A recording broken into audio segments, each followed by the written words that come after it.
ask you about the emergence of James Cook lately and just the past couple games. His snap counts are increasing. Just what have you seen from him, especially, past maybe like 5-6 games or so? Yeah, he's just a guy that puts in the work. So he's been in the film room. You got guys in the running back room that have been in this league for a long time that are great mentors for him. And he's just starting to trust himself too. That confidence at a young age as a rookie is huge. I think that mental state of confidence in your own abilities is what separates good players from great players in this league. So just him having that confidence and starting to build on those things is awesome for him. Obviously, every year is a new year, but, how beneficial is it that this is the third straight year you guys are going to play in the divisional round? You've had that playoff experience. You've played in big games. How valuable is that going into this game on Sunday? Yeah, for sure. Anytime you got experience doing something, it's going to make the next time a little more familiar, which naturally can make some things just come easier in terms of expectations for the game and what it's going to feel like to be out there. But at the same time, like every team's different every year. We got different pieces now. We got a different coordinator. We got a lot of things that are different from last year. So we're really excited about this matchup, this opportunity we got coming up, and we're very thankful to be here in Orchard Park for it. You look at going to London next year. That's been announced today. What are your thoughts on that? Yeah, super excited for that. I've been waiting for that one. I've never been to Europe, so hopefully we'll spend a couple extra days over there. Maybe see Christian Wade when we're out there. You never know, so I'm excited for it. Well, I said London, not Europe. Just kidding. That's a good one. You even made it on the poster. Look at that. Right? Aren't you on the London poster? Shoot, that's cool. I don't know. You put it on your Instagram page. I don't know. Oh, the post they did? Yeah. Yeah, okay. It's like, I don't yeah, run gotcha. my own Instagram page. I actually do have someone that helps. It's huge.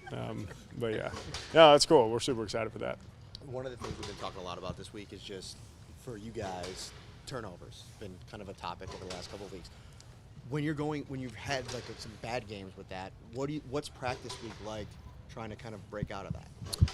Yeah, I don't think you can put too much thought into it, because anytime you spend time thinking about not doing something, that's at the forefront of your mind. It's that whole psychology of don't think of a pink elephant. What's the first thing that's going to come to your mind? So I think it's just being us, relying on our fundamentals, getting back to the basics.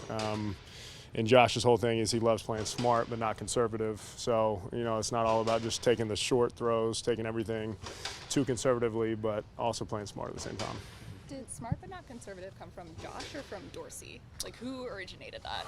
Honestly, it might have been Dave's. I know Dorse says it all the time. It's either Dorse or Dave's, I'm not sure. But Josh has definitely bought into that. When you look at the Bengals defense, I think past like 3 or 4 games, they've been really good in not allowing their opponent to score in the red zone much, limiting that. Just what do you see from them when you're scouting them and looking on film when their opponents do get inside the 20? Yeah, that's definitely one of the most impressive parts about their defense. They're really good in the red zone. They've schemed up all the teams they've played really well, so that'll definitely be a challenge for us. We're looking forward to that matchup. We're really confident in our guys as well. There's going to be great matchups across the board. So I do want to give them all the credit, though. They've owned the red zone this season, so that'll be a big challenge for us. Bates, 30. What do you see from him on film? I mean, he's Yeah. that, Played against him before. Very smart, disciplined player. Him and his other safety they're great at disguising coverages. They're great in man coverage. Reminds me a lot of the way that Jordan Poyer and Micah Hyde play together. They just play really well off each other. And we'll see a little bit of everything coverage-wise. So just smart, dependable, tough players. You've played with Josh for a long time now. Is there anything different about him after he does have a turnover in a game? Does he do anything?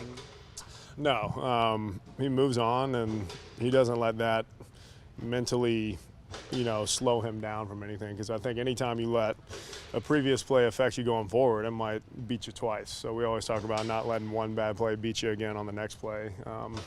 So all you can do is move on. You got to have a short-term memory in this league. So he does a great job moving on from those things. For sure. One other thing I wanted to ask you about, we heard Gabe told us yesterday about Vaughn bringing his Super Bowl replica trophy into the locker room. Mm-hmm. When did he do that, and what? He did that, I think, right before the first playoff game. And it was awesome just to see the trophy in person. Obviously, it wasn't, the real one, but just seeing the replica is, enough to kind of get your mind going on how bad you want it. It reminds you that you have worked all year, your whole career, to get to that point to where you can hold that up at the end of the season. And just kind of makes it that much more real for us, that much more tangible. So it was pretty awesome to see him do that.